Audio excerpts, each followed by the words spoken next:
Good afternoon, everyone.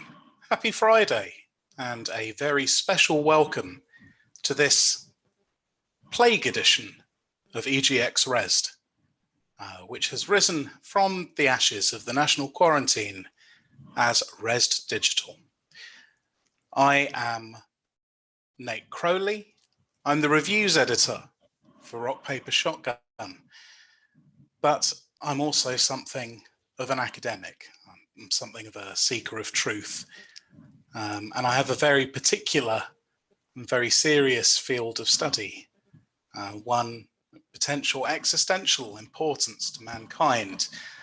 A lot of people think that my pursuit of this forbidden knowledge is a bit of a joke, and indeed I play it off as such, because I feel if people knew the truth of the matter, it wouldn't fit in their heads and they would burst like old beans left in the summer heat of a caravan.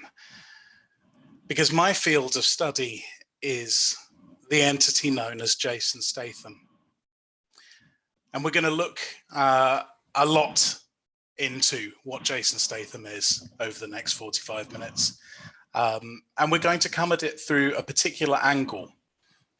Because today I'm going to give you a complete and true history of Jason Statham in video games.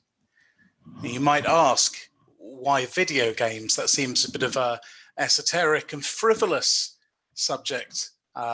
Surely you're just doing that because you're the reviews editor of a video games website. Cynical as you might be, you would be wrong. There's a very good reason that we look at Jason Statham and video games in the same frame, and you'll learn more about that in a minute. So let's begin. And don't forget, I've put the hashtag there in the bottom left of the screen. So if you want to tweet about this, please include hashtag ResdDigital. And if you like, you can @ me in. There's my Twitter name down at the bottom right. I am Frog Croakley. So before we proceed, the EGX legal team has forced me to read out this disclaimer. So for my own protection and yours, here we are. This presentation is entirely a work of fiction. Any resemblance to actual persons, living or dead, is purely coincidental. Apart from Jason Statham, everything about him is completely true. This is time. In fact, this is a timeline of everything that has happened in time. And you can see it starts there with the formation of the Earth, which everyone knows happened on day 1 of time, and ends with the present, denoted by the line on the far right. So you can see from this diagram that Jason Statham has been present conceptually almost since the start of time, when God had a nightmare about him. And one can only imagine how the Almighty felt at this vision, this elemental force of a man whose head resembles an egg crossed with the concept of a fight. And interestingly, depending on whether you're a young Earth creationist or something like that, but we can safely assume this was a long time before there were human beings. And if God created man in his own image, and he had had that nightmare about Statham so close to his own birth, maybe we are in fact pale imitations of Jason Statham. But I digress. This is getting into real esoterica. You can see there that Jason Statham persisted for a very long time through the creation of worms, fish, and all the other guys from the Earth. But he was just a concept. He was just an idea. He was just that anxiety in the back of the creator's mind. Right up until 1997, denoted by that dotted red line, right before the present day, when Guy Ritchie's Lock, Stock and Two Smoking Barrels, hysterically funny from start to finish, was released. And that opened a portal of sorts. or at least it allowed Jason to transcend from the conceptual to the physical realm. Or at least that was our understanding of the matter until now. However you look at it, though, we live in the Stathamocene, the age of the Earth defined by the existence of Jason Statham. And that's just something we've got to come to terms with. Now, I've teased there that Jason Statham might have entered the world before the release of Lock, Stock and Two Smoking Barrels. But I think before we go into those mysteries, we ought to have a little think about what Jason Statham actually is. And there's an ancient Sumerian statue of a sort of, don't know what it's meant to be. It's sort of got hooves and wings and what looks like a dick, but then it's got Jason Statham's face. So clearly we know he wasn't around in the ancient Mesopotamian region. He was still an idea at that point, but it was an idea that permeated the minds of many people living in ancient civilizations.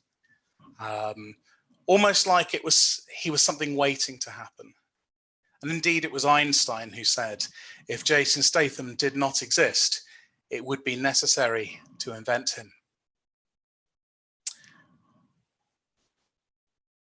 You may be aware of William Butler Yeats, the Irish poet, the late 19th century and the early 20th, who wrote this famous poem, The Second Coming, which I'm going to read to you now. And as I read it, I think it's going to become clear to you what it was actually about.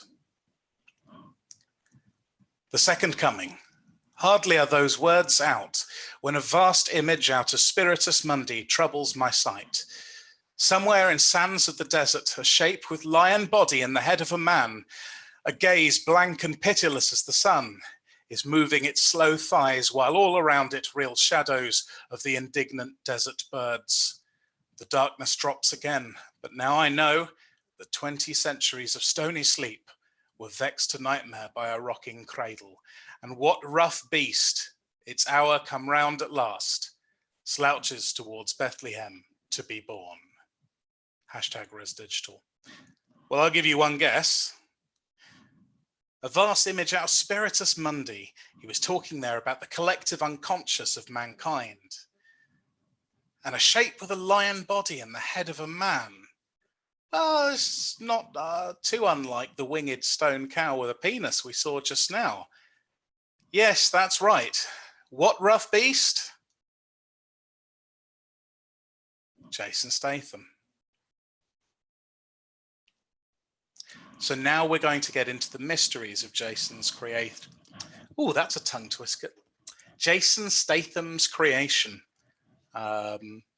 Sounds like a really nightmarish game show, doesn't it? Where Jason Statham is locked in a butcher's for a weekend with a load of broken hardware being tipped through a shaft in the roof until he's created a cyborg capable of breaking out of the butchers, out of meat and broken DVD players. Jason Statham's creations. Sorry, where were we? The dawn of Jason Statham.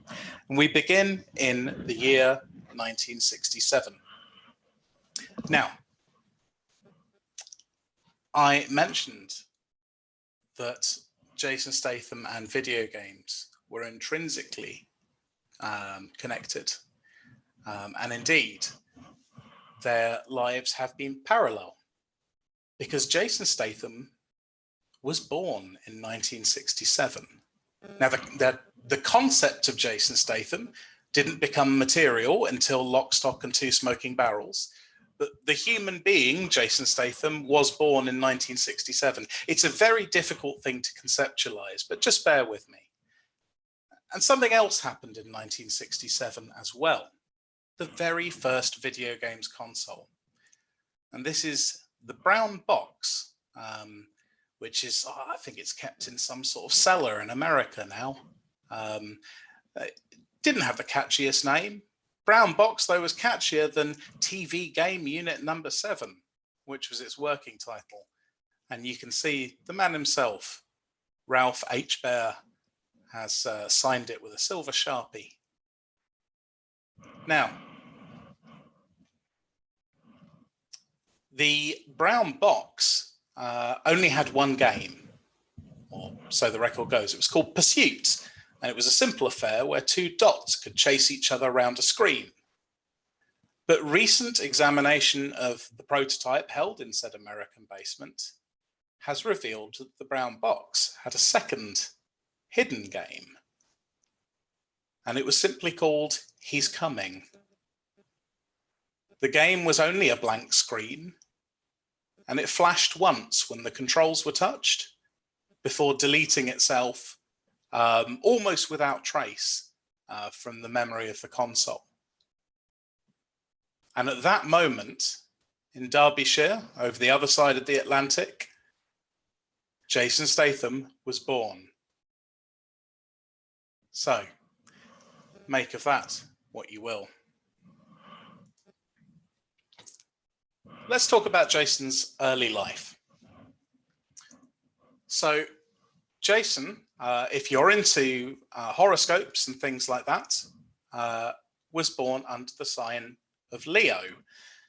Now, for most people, star sign is arbitrary, but for Jason, it was very real.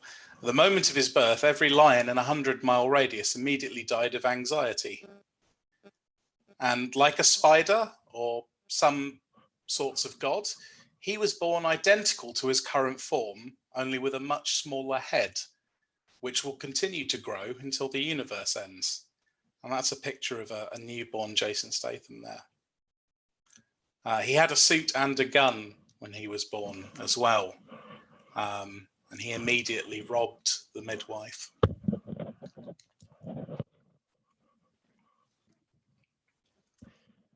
But of course then, the first video game to feature Jason Statham occurred at the moment of his creation, and indeed, may be causally linked to his creation. But he did start to appear in other games. Throughout the early arcade era of the 1970s, sort of 1972 to 1978, Jason was growing up in England. And he didn't feature visually in any games, but as you can see here in this archive photograph of an arcade cabinet that's real, Jason Statham's name began appearing in high score lists all across the world, with high scores being set in locations too far apart for anyone to have traveled between them in the time given. So there's another mystery there. And, you know, that really was Jason not even trying. He was too busy the things a young Jason Statham does.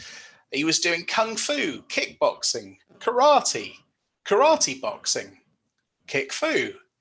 He was running a market stall with his dad and growing up with Vinnie Jones. True story. Vinnie Jones taught him football. But Jason Statham was forbidden from ever playing it again after his 8th birthday, when he kicked a foam ball directly through a man's chest. Jason became more closely entwined with the industry. Oh, I forgot to do that. Fun slide. And there's Vinnie Jones saying football.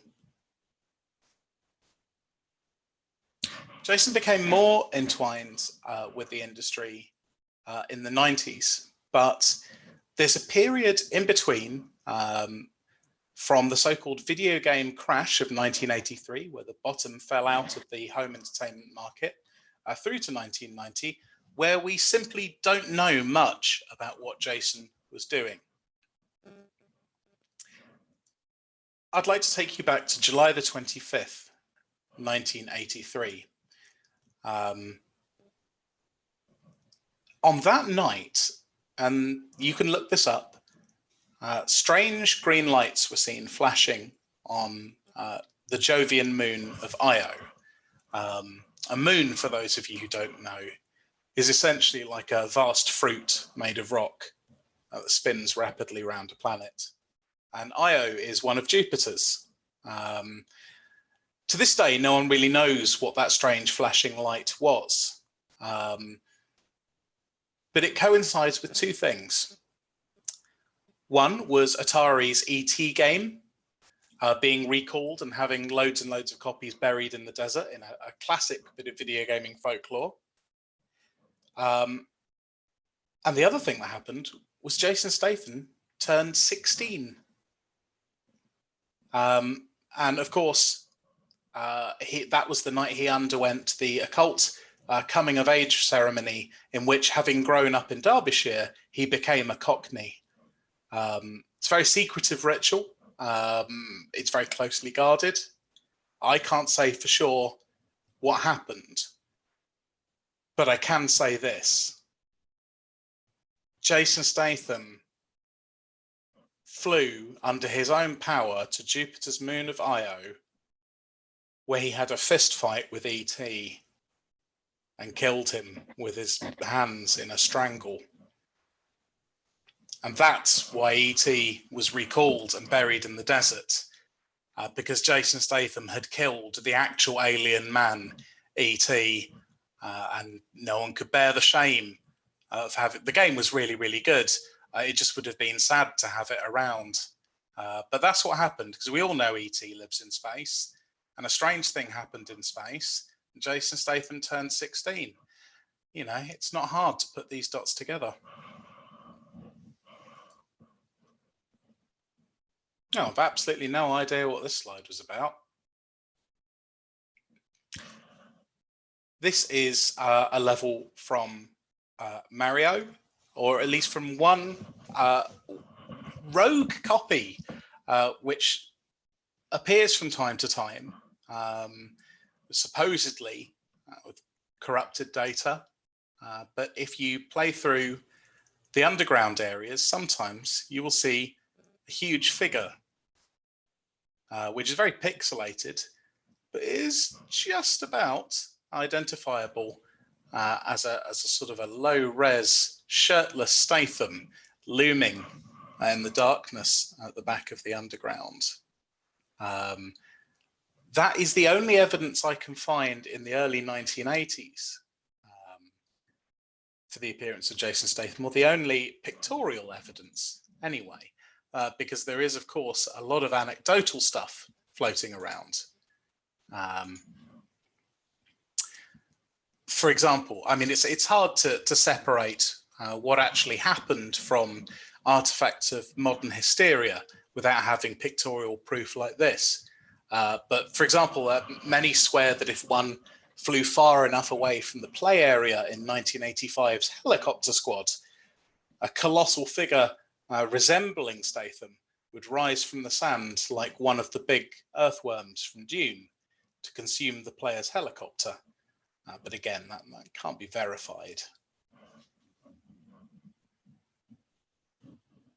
So by 1989, the market for cartridge-based console games was worth more than $2 billion. And 2 billion is coincidentally the number of eggs which Jason Statham had consumed by the age of 22. For his head, let us not forget, was still growing into the odyssey of a cranium that it is now. But what was he doing other than eating eggs in his 20s during the 1980s?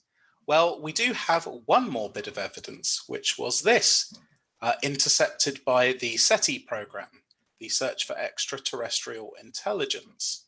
And although the image is distorted and there's the strange text across it, we can see that's clearly Jason Statham. And this was received from hundreds of light years away.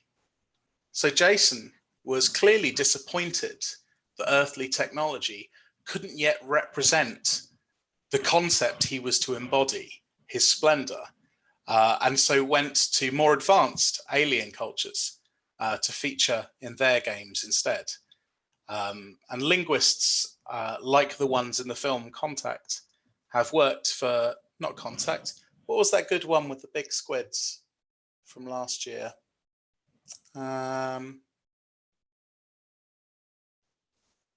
No, you know the one I mean.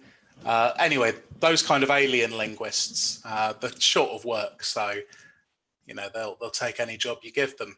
I worked for years on this and deciphered that this game was called Battle Quadruped, which is interesting. It's either inaccurate because Jason Statham only has 2 legs, his other 2 limbs are fists, or maybe he adopted a quadrupedal form while he was away from the Earth, maybe as depicted in the ancient Sumerian sculpture. Again, do not expect too many answers in this presentation. The study of Statham prompts as many questions as it solves, unfortunately. But now it's time to return to Earth, because indeed Jason returned to Earth in the year 1990, and he was a cockney by now, a real proper cockney. And he'd been drawn back to Earth by the invention of 4th generation 16-bit consoles, like the Sega Mega Drive or the Genesis, if you like, and Super Nintendo, and things like that. But he was still biding his time before appearing in any of them. And what was he doing? What was, you know, we are still pre-Lock, Stock and 2 Smoking Barrels, so what was his physical body doing at this time? He was diving. Now, you may not know this. This is a true fact. Jason Statham was a professional sports diver, as opposed to like a scuba man. He was one of the men who jumps off the high planks into the water, and he competed in the 1990 Commonwealth Games. And this seemed like a perfectly innocent bit of swimming, but I know better. I know that Jason was in fact practicing diving into other realities, and he would soon begin to do this with video games. Now, here's an interesting one. The first physical product to bear Jason Statham's likeness was released in 1990, and it was the game Statham. So perhaps fittingly, his first appearance was also the means by which all existing games compatible with the game Statham could be remade in his image. So this mysterious device, which you can see has the catchphrase there, "He'll fucking batter you." We don't know who made it, but the device intruded into our reality as a small plastic model of the man himself's head, which could be affixed to any console at all in order to make Jason Statham a controllable character in whatever game was being played at the time. We don't know what dark price the advent of the game Statham may yet exact upon humanity, for it is still usable. You can ram it into a PlayStation 4 if you like and play Horizon Zero Statham, but I wouldn't recommend it. You know, whatever price this does eventually exact, to be honest, I can't imagine it could ever be too much of a price to pay for the privilege of playing as Jason Statham in any game. And game Stathams are very rare these days. You have to do some seriously dark stuff to get hold of one, but it can be done. You can talk to me later if you're interested. And then, of course, in 1991, we had Statham the Hedgehog, which was the first game, well, the first game I ever used my game Statham on. And it was pretty good, very fast, very action-packed. But really the pinnacle of the series, and we'll talk a bit more about this later, was Statham and Rockles, featuring also Dwayne "The Rock" Johnson as an echidna, released a couple of years later.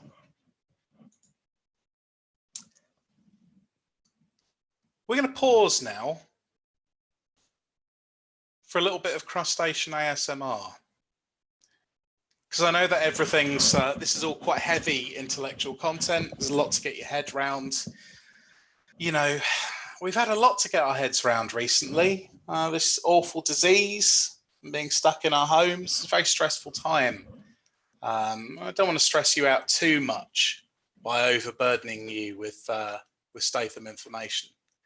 So let's have a think about some crustaceans for a bit. I'm going to introduce you to 5 of my favourites with some relaxing narration. I'm just going to have a bit of water.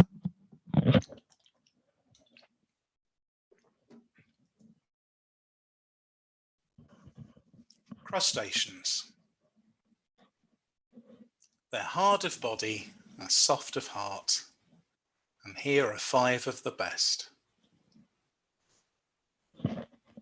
This is a triops. He's called a triops because he's got 3 eyes. You can see a little one just there in between his 2 normal eyes.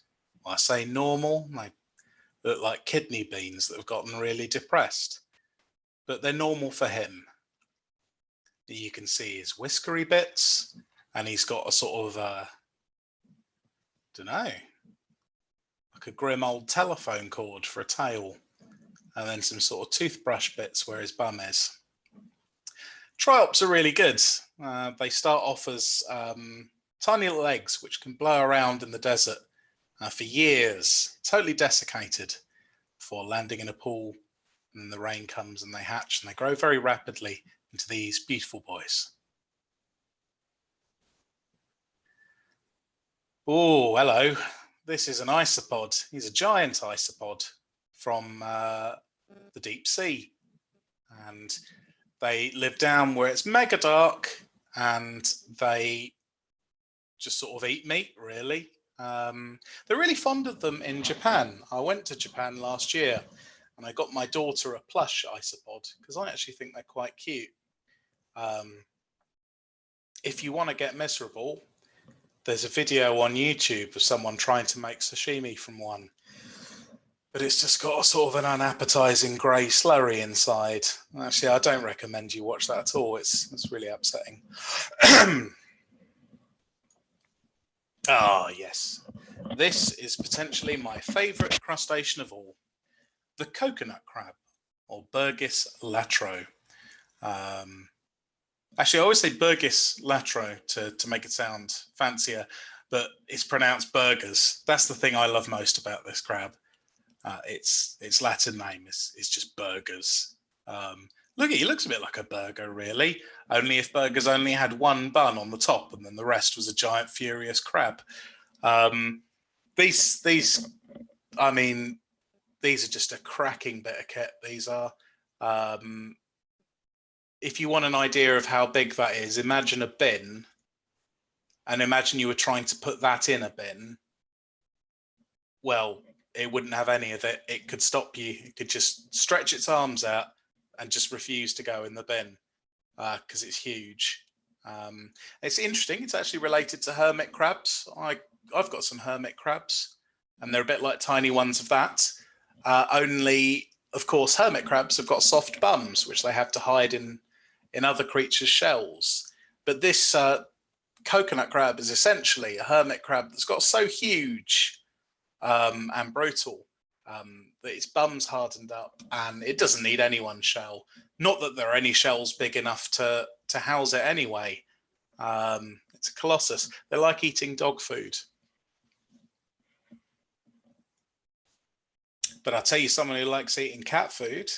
This is Christopher Johnson, who's the main guy off District 9 by Neil Blomkamp. And he's one of the poor aliens called the prawns, who land in Johannesburg in the 80s, and everyone's really horrible to them. And it's all a big allegory for apartheid. And Christopher Johnson he's got a cool red vest, and he's got a little son. And I think he's a pretty reasonable guy, considering everything he gets put through. Great film, like District 9. Last but not least, this is the Yeti crab. Now, You know, no prizes for guessing why it's called that, really, just like a Yeti, which are also real, by the way, or they were until Statham killed them. It's got two really long, furry white arms and a body a bit like a sort of a dark almond. Oh, you could imagine Satan sitting down with a bowl of them. Probably sweet chili dusted. They live in the bottom of the sea as well. Different bottom of the sea to the giant isopods, though. If you've ever seen those deep sea vents, which are sort of nature's pipes, the ones that sort of sick up loads of hot water all the time, these live there, just rummaging around in the dark for, I don't know, probably eat whatever they can get their hands on, poo or crisps. Yeah, it's very dark. No one really knows. Anyway, you've had enough. Back to Jason Statham.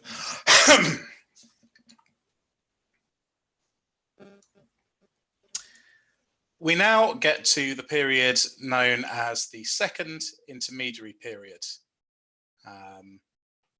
Which is where, excitingly, I realise my notes become completely disordered. So if you didn't think I was off-piste yet, well, things are going to get hairy. The game Statham was, of course, a modifier for existing consoles. But I'll tell you something you probably didn't know, which was that Jason Statham had his own console in the 1990s. I'll tell you the story of it now.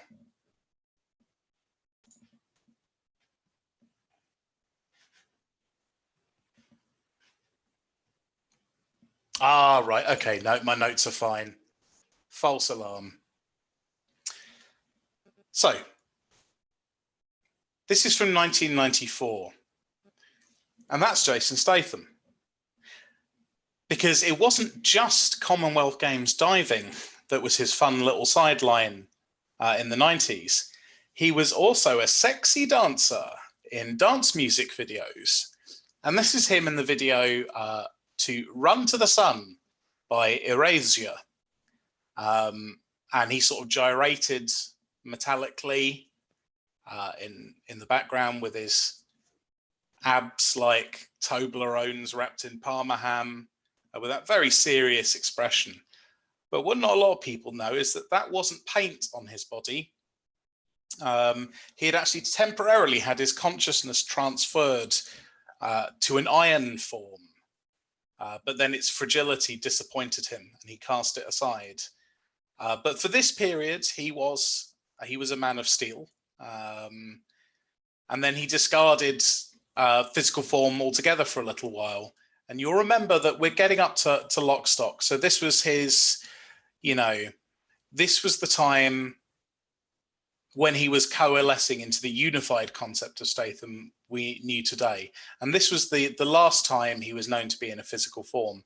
After that, he existed as a being of pure energy for 4 years, completely unconstrained by the laws of reality.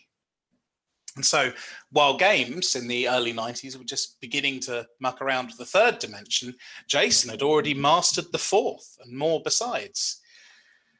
And the rest of us are trapped on a one-way street as regards time, ever propelled towards the grave, but not Jason. And this begins to explain some of the strange continuity I've been touching at so far.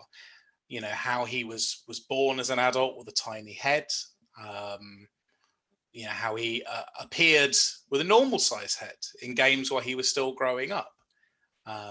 Because in 94, he became unconstrained by the rules of physics. And this may indeed be how he prompted his own genesis by traveling back to 1967 and implanting himself in the first ever games console. It may be how he visited and frightened God. But December the 3rd, 1994, the PlayStation was released. It's got an interesting history. Since 1988, Sony and Nintendo had been discussing a joint venture called the PlayStation, which was powered by Jason Statham's own energy. Because, like I say, he'd transcended to that point. He was just sort of a ball of light or whatever. And Sony, being a clever electronics company, found a way to harness that energy to power a console. So in the way, the PlayStation was powered by Statham's own soul. And if you ask me, that is a prime example of meddling with powers you were never meant to. Nintendo, quite rightly, walked away from the project in fear in 1992.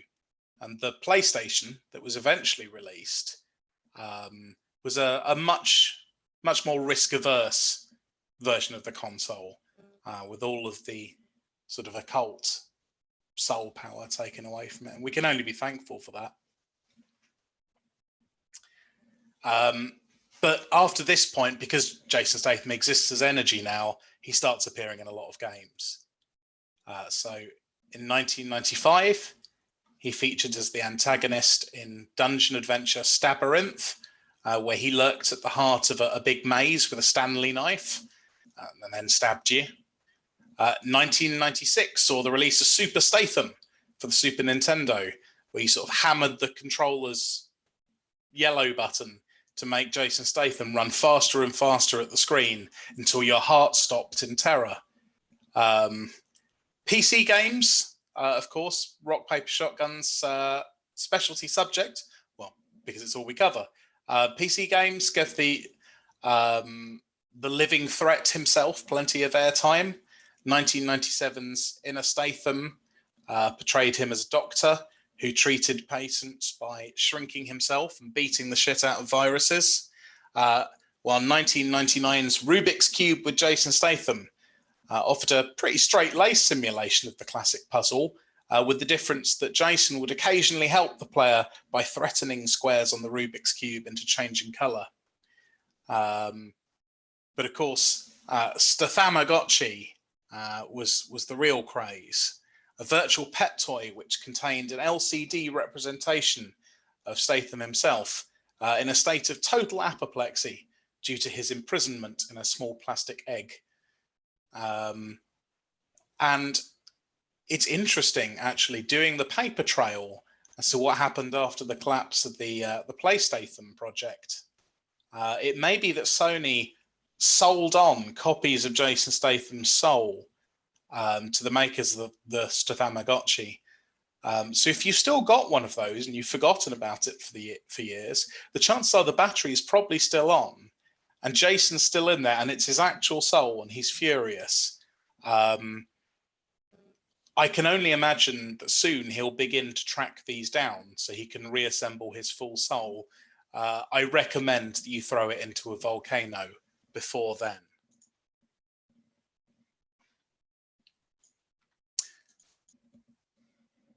And now we get towards the present and the golden age of Jason Statham between 1998 and 2009.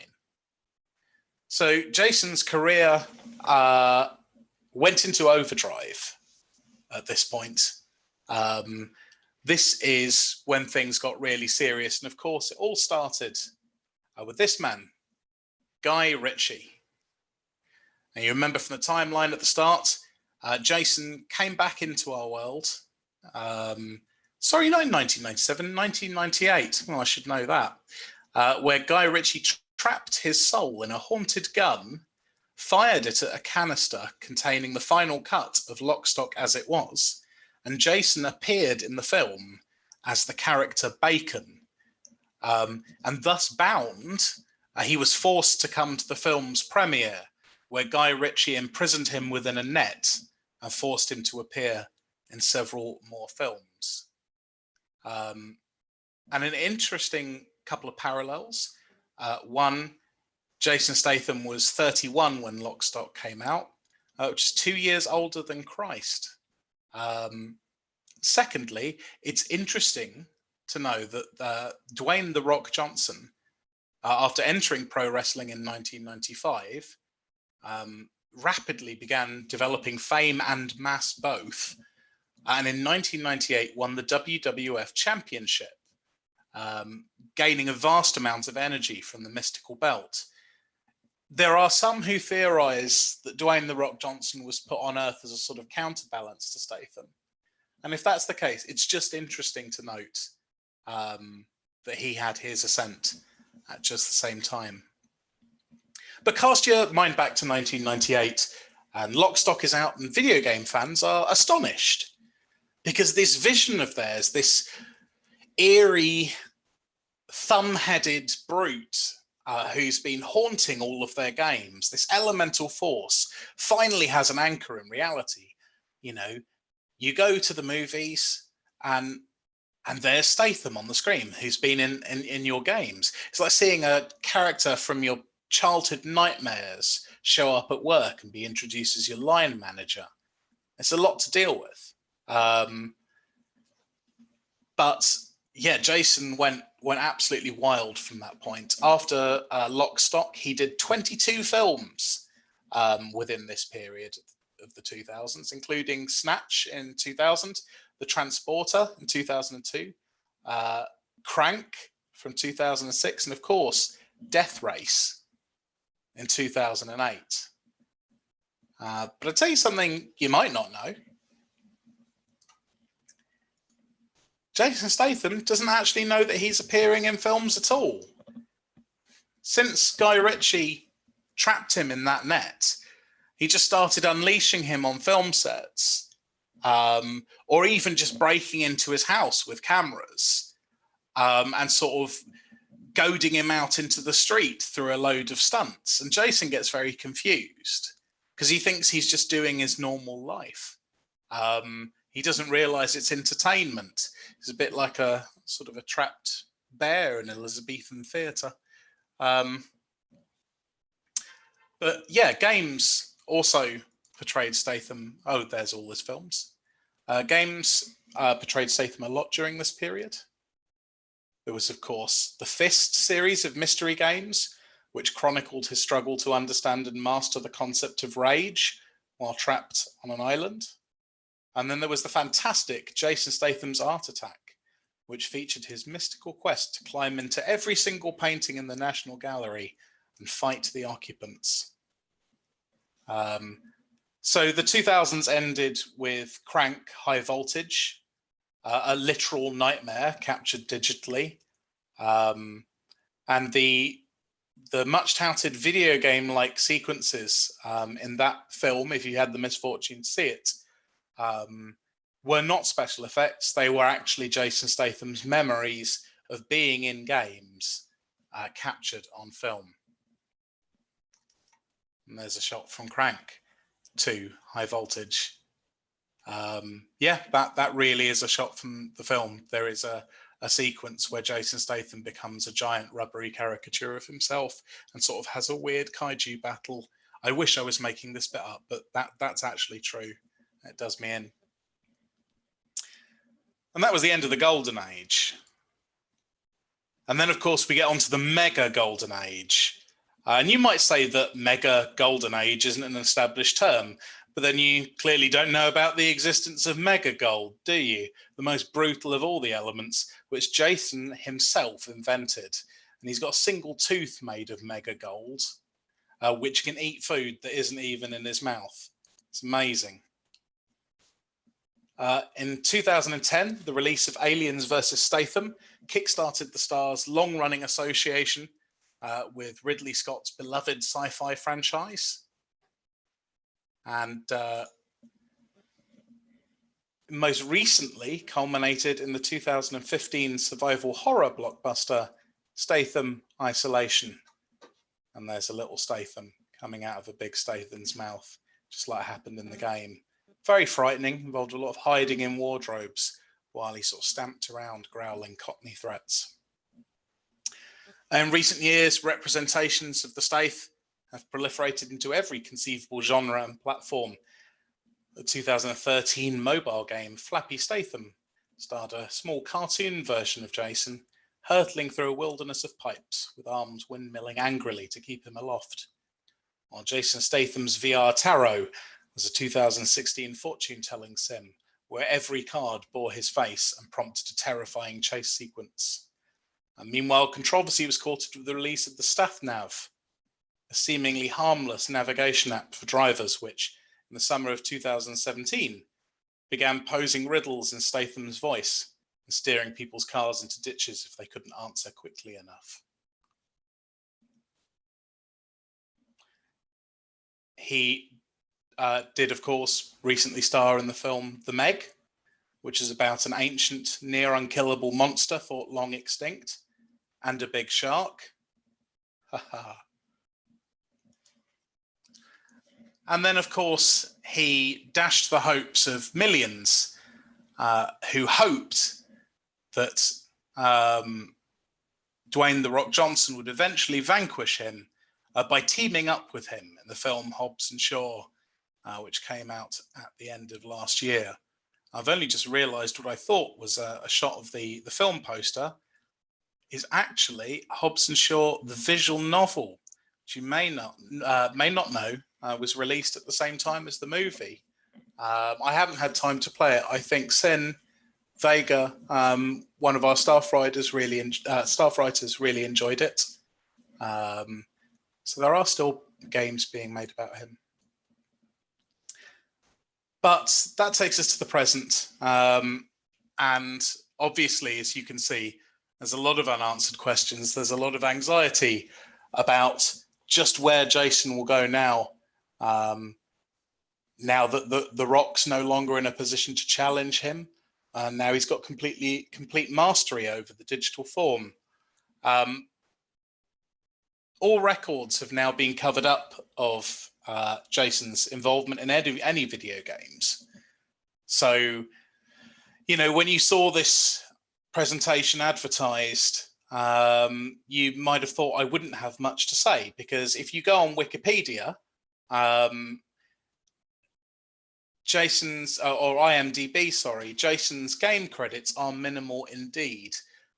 He's credited as Shrike in Red Faction 2 from 2002, Sergeant Waters from Call of Duty in 2003, and then there's the mysterious Sniper X with Jason Statham, which came out in 2015, where he played team leader.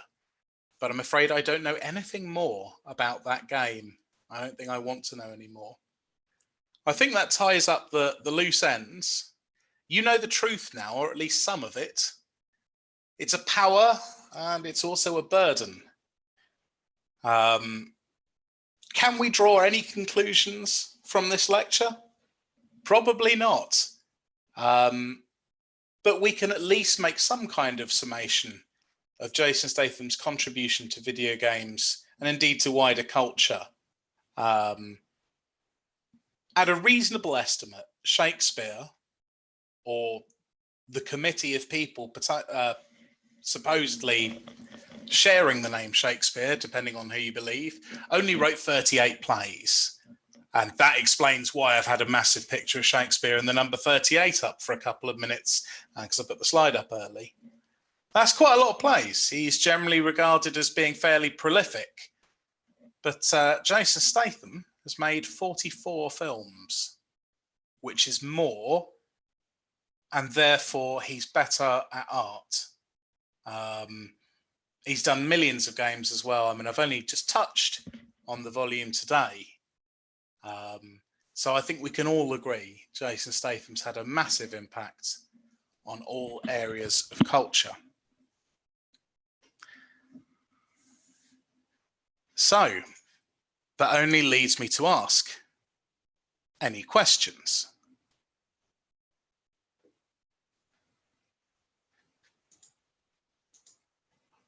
And this is where I try and find the stream so I can see. Where are you? Oh. Where are you? Did you hear that? Where are you? Oh, nowhere in particular. No, you can find me anyway. Save the fuel. Coming for you. Jason, please, I'll be there at 5. please, Jason, no, I'll do anything. I'll be there at 5. That's it. Oh, Room service. that's a rusty bread knife you're holding, Jason. Carry a pencil. Why are you offering that knife to me? Give you 5 seconds to remove your hand. What do you mean by that? Give you 5 seconds to remove your hand. Do you remember that? I can't remove my own hand. I need my hands for computer games. There's a first time for everything. Look, okay, I'm trying to do a webinar here, mate. You don't want to do this. Of course I don't want to do it, but if that's the sacrifice I need to make, so be it. Give me the knife. And no pronounce and a knife.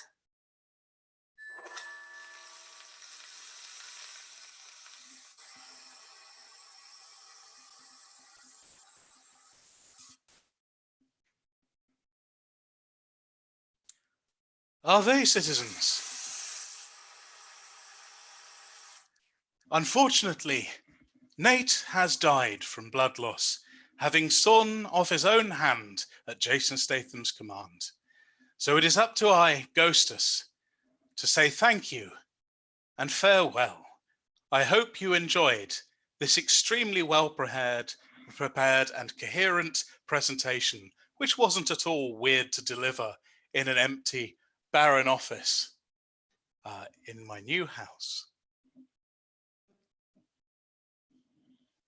Don't forget to follow the hashtag ResDigital and enjoy the other streams, which I would tell you all about if I wasn't screen sharing this PowerPoint.